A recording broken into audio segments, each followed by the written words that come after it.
नमस्कार दोस्तों, मैं आपका दोस्त दीपक मुटरेजा। आपने जिस प्रकार से देखा होगा कि कांग्रेस की एक यात्रा चल रही है जिसकी अगुवाई दीपेंद्र हुड्डा जी कर रहे हैं। दीपेंद्र हुड्डा जी हरियाणा मांगे हिसाब, इस तरह की एक यात्रा जो है पूरे प्रदेश में पैदल यात्रा निकाल रहे हैं। इस पैदल यात्रा के क्या मायने हैं आप भी समझ रहे होंगे, क्योंकि चुनाव नजदीक है और इस यात्रा के क्या मायने निकल कर के आने वाले हैं। और साथ ही आपको ये बताएंगे कि राजनीति में अब आगे क्या होने वाला है, क्योंकि ये यात्रा हो सकता है कि नए जो गुण है वो खिलाए। हमारे साथ अजय मल्होत्रा जी हैं। अजय मल्होत्रा जी वरिष्ठ पत्रकार भी हैं, राजनीति विश्लेषक भी हैं। सर, आपका बहुत बहुत स्वागत है। सर, क्या कहेंगे आप? चुनाव विधानसभा का आने वाला है और दीपेंद्र हुड्डा जी यात्रा पर निकल चुके हैं, पैदल यात्रा में। एक चीज देखने में आई होगी सर, जब जब चुनाव आते हैं यात्राओं का दौर जो है वो शुरू हो जाता है। लेकिन इस यात्रा के क्या मायने हैं सर? क्या मायने निकल करके आ रहे हैं लोगों में भी? किस तरह की जो बातचीत है वो निकल करके आ रही है सर? देखो, वैसे तो हरियाणा का इतिहास है यात्राओं का।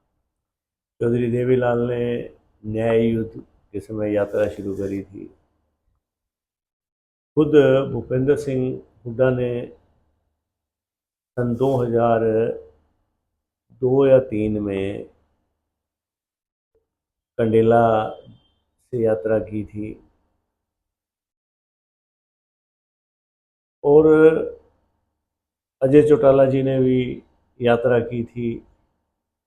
अभय चौटाला ने भी पिछले दिनों इस तरह से यात्रा की। तो हरियाणा में ना यात्राओं का एक चलन है। और राहुल गांधी जी ने भारत जोड़ो यात्रा करी तो कांग्रेस, स्वाभाविक है, उसके प्रभाव में तो है ही कांग्रेस के लोग। राजनीतिक रूप से यात्राओं का महत्व भी बहुत रहा है। और दीपेंद्र हुड्डा ने यात्रा शुरू करी है इस तरह का, तो इससे देखो पब्लिक के अंदर एक जुड़ाव का माहौल बनता है। क्योंकि अब से पहले चाहे सुरेंद्र सिंह ने हविप्पा के टाइम में जुड़ाव किया लोगों से, अजय चौटाला ने किया, कुलदीप बिश्नोई ने किया, तो दीपेंद्र भी अब यात्रा पे निकले हैं। परंतु अब जो यात्रा का मौका था वो अचानक यात्रा का प्रोग्राम बना है। ये इसके पीछे भी कई गहरे पहलू भी हैं। पिछले दिनों यह आम चर्चा थी कि अगर लोकसभा चुनाव में कांग्रेस की सीटें फालतू आ जाती हैं, जैसा कि आई, और भाजपा से ज़्यादा वोट शेयर लेगी, तो भाजपा के लिए घंटा ये खतरे की घंटी बजेगी। अब ये माना जा रहा था कि भाजपा, जिसकी कमान खुद अमित शाह संभाल रहे हैं, तो अब ईडी भी साथ चुनाव लड़ेगी। और ईडी ने अपना असर दिखाना भी शुरू कर दिया। पहले छोटे कार्यकर्ताओं पे दबाव बनाना, जैसे छोकर विधायक थे उन पे पड़ा। फिर दान सिंह, सुरेंद्र पवार सोनीपत से, ये सारे भूपेंद्र हुड्डा के नज़दीकी हैं। और कहीं ना कहीं जिन मामलों में ये लोग, जिन इन पे ईडी ने शिकंजा कसा है, उनका जुड़ाव कहीं भूपेंद्र हुड्डा से भी है। ये आम चर्चा थी कि चुनाव से पहले ईडी कहीं ना कहीं भूपेंद्र हुड्डा को भी घेरेगी। और भूपेंद्र हुड्डा इस बात को भांप चुके थे। वो भी एक बड़े चतुर राजनीतिक आदमी है। उन्होंने देखो किसी को शो नहीं किया, परंतु वो उन्होंने भांप गए इस बात। पिछले दिनों आपने देखा हो, सोनिया गांधी से भी उनकी एक मीटिंग हुई थी भूपेंद्र हुड्डा की। उन्होंने कांग्रेस हाईकमान को इस चीज के लिए प्रिपेयर कर लिया कि देखो, वर्ष से वर्ष है कि मेरे को भी ईडी किसी केस में फंसा सकती है। चुनाव के वक्त में अगर हुड्डा गिरफ्तार हो जाते हैं तो कांग्रेस का टेम्पो टूट जाता है। एक तो ये कारण। और फिर हुड्डा ने, दीपेंद्र हुड्डा को प्रोजेक्ट भी करना था। अब हुड्डा के बाद कोई ऐसा सेकंड लाइनर नहीं था जिसको सारे एक्सेप्ट कर लेते। तो भूपेंद्र हुड्डा जी ने इसका एक फायदा भी उठाया इस चीज का। उन्होंने इस बहाने दीपेंद्र को आगे कर दिया। अब जिस प्रकार से दीपेंद्र हुड्डा ने यात्रा शुरू करी, उसमें ये नहीं है कि हुड्डा ने शुरू करवाई है, कांग्रेस हाईकमान का भी इसमें कहीं ना कहीं समर्थन है। आप देखो उनकी यात्रा में अब तक उन्होंने लगभग 14 हल्के कर लिए कवर। तो कांग्रेस हाईकमान के लोग भी रहते हैं। तो दीपेंद्र हुड्डा एक तो प्रोजेक्ट हो गए, कल को मुख्यमंत्री बनाने की जब बात आती है, लोग ये कह देते हैं कि भूपेंद्र हुड्डा को हो सकता हाईकमान एक्सेप्ट ना करे, परंतु दीपेंद्र के जिस प्रकार से हाईकमान से अच्छे संबंध हैं, दीपेंद्र एक्सेप्ट करते हैं। फिर हरियाणा की जो जाट गैर जाट की राजनीति है, उसमें भूपेंद्र हुड्डा को कहीं ना कहीं नुकसान है, दीपेंद्र को वो नुकसान नहीं है। जुड़ाव लोगों का बराबर उनके साथ। हाँ, वो दीपेंद्र नए है ना, तो उनपे वो अभी ये बड़ा टैग नहीं लगा अभी जाट गैर जाट। उन्हें भूपेंद्र वाली विरासत तो मिल गई भूपेंद्र हुड्डा की, साथ ही जो दीपेंद्र के खुद के संबंध है हाईकमान से, और दीपेंद्र ने पिछले 4-5 साल में मेहनत तो करी है, इसमें देखो बहुत मेहनत करी है। अब वो प्रोजेक्ट होने लग गए। एक तो कहते हैं ना कई बार आवश्यकता आविष्कार की जननी है। अब जहां ईडी का खतरा मंडरा रहा था, तो भूपेंद्र हुड्डा जी ने उस खतरे के अंदर से भी रास्ता निकाल लिया और दीपेंद्र को आगे कर दिया।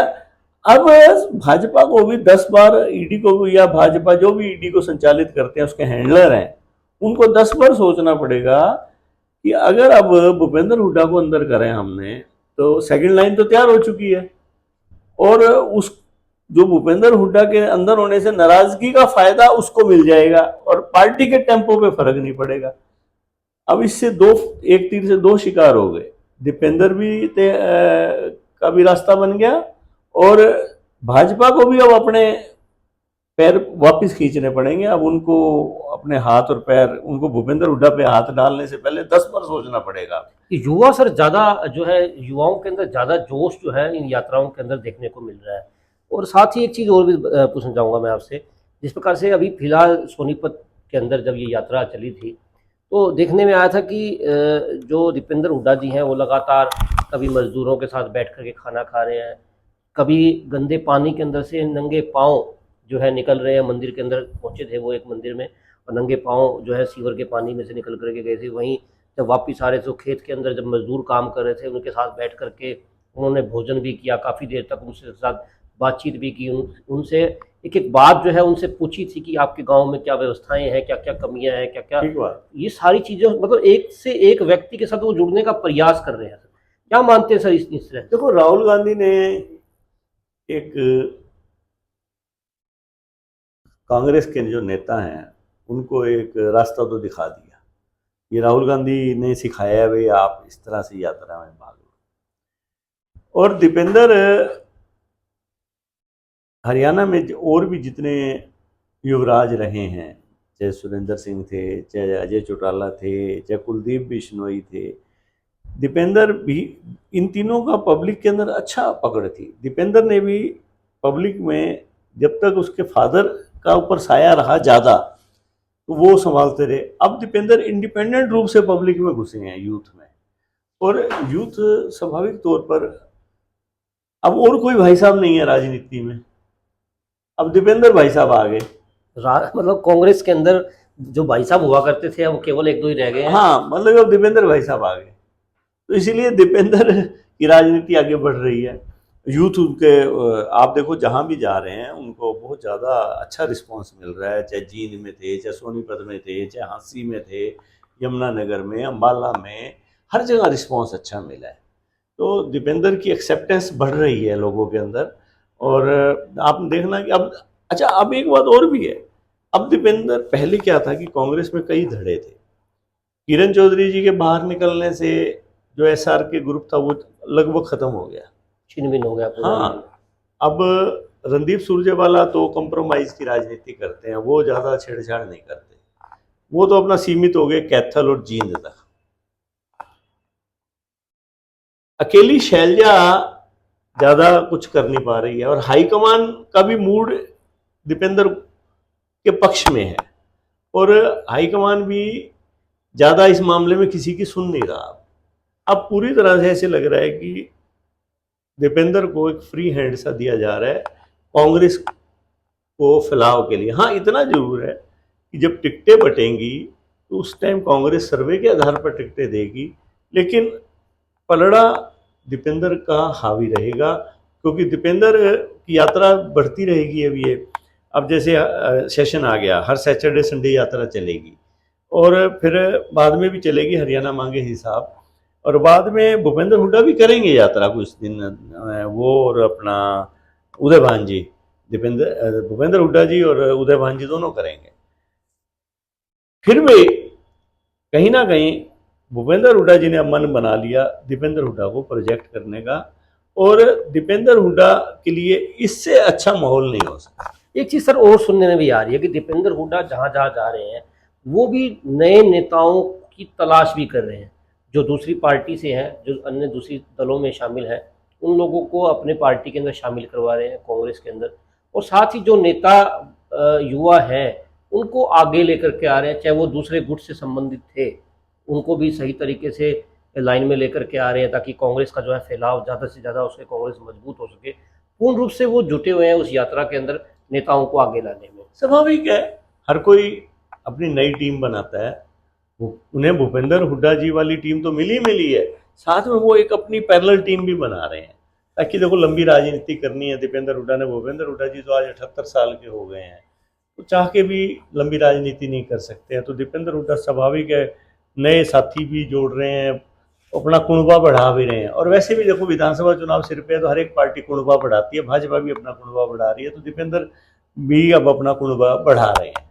सर माना जा सकता है कि अगर कांग्रेस के विधायक ज़्यादा आते हैं तो क्या दीपेंद्र हुड्डा को कांग्रेस मुख्यमंत्री बना सकती है? क्या ऐसा हो सकता है? क्या मानते हो सर? अगर आज मैं की कहता डेट हूँ कि में दीपक जी, अगर कांग्रेस के विधायक ज़्यादा आ गए तो दीपेंद्र हुड्डा ही हरियाणा के चीफ मिनिस्टर बने, क्योंकि युवा चेहरे हैं और उनको नॉलेज भी मतलब हरियाणा के हिसाब से पूरी है, क्योंकि उनके जो गांधी परिवार से संबंध है वो भी बहुत अच्छे हैं। और अगर एमएलए ज़्यादा आते हैं तो स्वाभाविक है, और हुड्डा गुट के ज़्यादा अगर एमएलए आ गए तो स्वाभाविक है फिर दीपेंद्र ही आगे आए। मतलब हो सकता है भूपेंद्र हुड्डा जी अब विश्राम करने की स्थिति में आ जाएंगे। हाँ, वो कहते तो ये है ना, मैं रिटायर हूँ ना मैं टायर्ड हूँ, परंतु कहीं ना कहीं जिस प्रकार से अब दीपेंद्र को आगे किया गया है तो उनका मूड यही है कि अब दीपेंद्र हुड्डा संभालें कमान। बिल्कुल दोस्तों, जिस प्रकार से हरियाणा मांगे हिसाब एक यात्रा जो है वो चल रही है पूरे हरियाणा के अंदर, दीपेंद्र हुड्डा जी इसकी अगुवाई भी कर रहे हैं। खैर वो तो भविष्य की बात है कि किसके एमएलए ज़्यादा आते हैं। अगर कांग्रेस के एमएलए ज़्यादा आए तो ऐसा लगता है कि इस बार अगर कांग्रेस के एमएलए ज़्यादा आए तो मुख्यमंत्री दीपेंद्र जी बन सकते हैं। हालांकि इस बात को हाईकमान ने देखना है, लेकिन जिस प्रकार से फिलहाल जो राजनीति चल रही है उसको देख करके ऐसा ही लगता है। खैर आज के लिए बस इतना ही, कल फिर दोबारा मिलेंगे नए खबर के साथ, नए चेहरे के साथ, नई बातों के साथ। आज के लिए बस इतना ही, नमस्कार।